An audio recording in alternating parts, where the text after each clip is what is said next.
Freddy Krueger here with his leading lady, Nancy.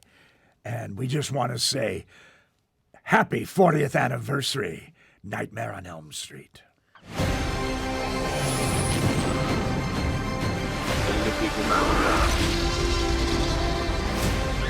Where we're going, we don't need roads. Robert, Heather, I cannot begin to tell you how much of an honor this is for me. I have to tell you, my most prized possession that I have in my home is my glove, given to me by you, Robert. Whenever you went in the makeup process here in Chicago, that was a big day. Oh yeah, big day in Chicago history. Yes, that was huge for us. Yes, it was. Yes. When I'm not at Steppenwolf watching a play, I'm at Flashback Week. 6 half dozen, really, if you think about it. I'm going to jump into this. And Robert, I'd love to start with you. I want you to compare your first day in the Freddy makeup, seeing him stare back at you in a mirror, to the first time you ever put on the glove. I'm sort of curious, which of those two experiences most told you about who Freddy was? Well, the Freddy makeup was conceived in a garage in a barber's chair in the San Fernando Valley on a smoggy couple of months with the great makeup artist David Miller. So I watched it organically come to life and fruition from medical books with pictures of burn victims, which I could barely glance at. But I saw it in the mirror as we modified it and changed it and finally found Freddy. So it wasn't really on the set or in a mirror on the set or on the makeup room. I'd already experienced that. The glove, I remember I had to have fittings. And there were gloves with hard rubber for the fight scenes, and there were gloves with Mylar to catch the light. Deep focus, they would pick up light anywhere, ambient or otherwise. I think there was even a balsa one for safety. There was one with razors, literal razors that I would use for because I had to do some intricate cutting through fabric and things, and you would just reveal my eye. And, it was a real focus issue. So, and those were deadly, really nasty. And then there was a hero glove, which in the first incarnation was a little bit heavy and it kind of affected my posture. And that actually became the signature posture of the character. I love that. Yeah. Heather, I rewatched the film last night again for the millionth time. And I noticed something that I never really noticed before. Nancy doesn't fall. Like, she never has the cliche final girl in a slasher movie fall so that the killer can catch up with her moment. I'm sort of curious, was that a you thing? Was that a Wes thing? Because that feels, we were 4 Jasons in by that point, 3 Halloweens in. Like, that feels like a big thing. No, it was extremely intentional. Wes, directed Swamp Thing. And with his daughter one day in the editing room, he said, she said, Dad, why do girls always have to fall? They're not that stupid or clumsy. Why are, the girls always falling down? And Wes really took that to heart. And so it never happens that Nancy falls down so that Freddy can catch up to her.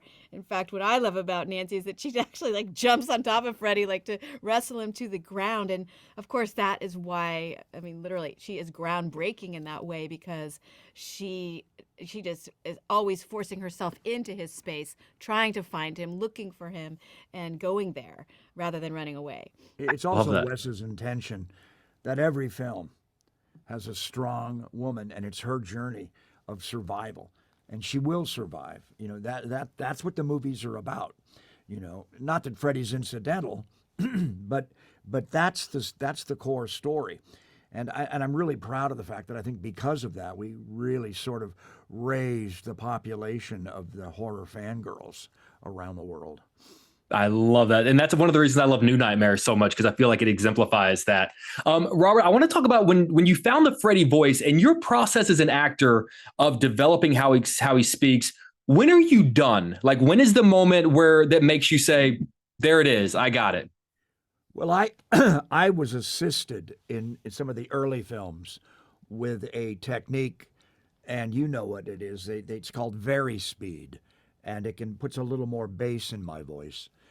But when I knew that they were slowing me down a little bit, then I would talk a little faster, so it didn't sound slowed down like that. One of my favorite episodes of Twilight Zone, where the voice of the AI slows down to prove to the guy that she's really an AI.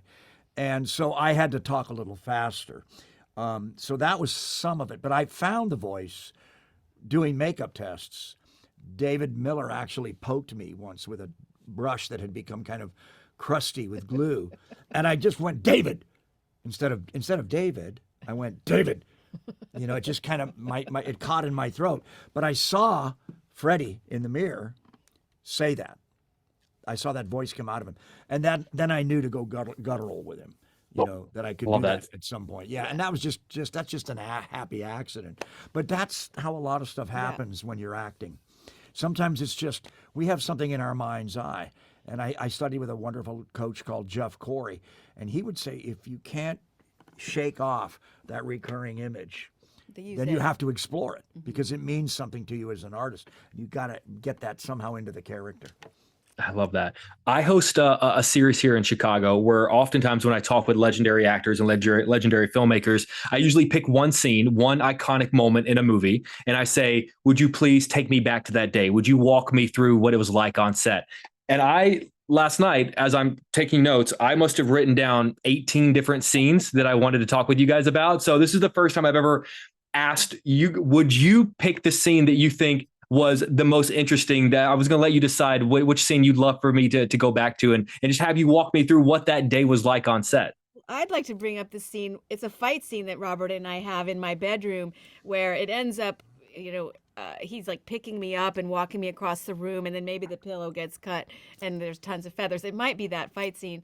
But Robert, I just want to just describe how he would choreograph almost the whole thing, because he had this glove that was really dangerous, and he was always telling me where to go, how to make it so that I would look good, but his glove would look good, and then he could, you know, mess with the blades a little bit and get the glint of the light just right. So Robert always, because of his incredible training, but also because he's incredibly graceful, like choreographed, I'd say, many of those fight scenes, and that's why they're so good. And there's very few stunt people in those scenes. It's usually Robert and I.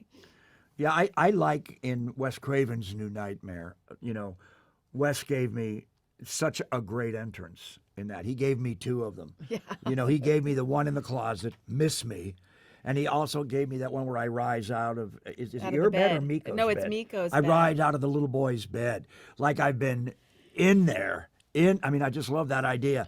And it was cheated with a hero lens, you know, and I'm kind of an uber Freddy by this time. I'm actually the essence of evil that Wes Craven and New Line Cinema have been exploiting for financial gain, and I've come back to get my residuals.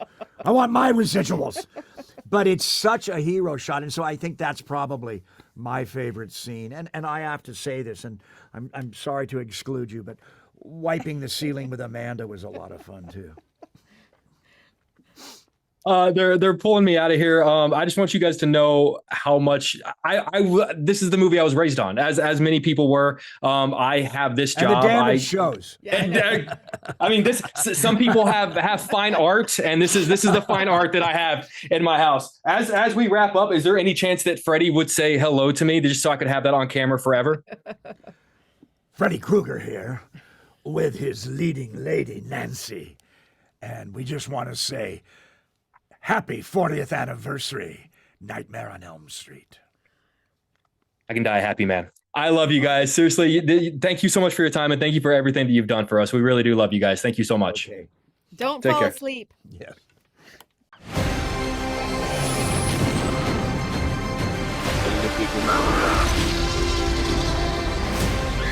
Where we're going, we don't need roads.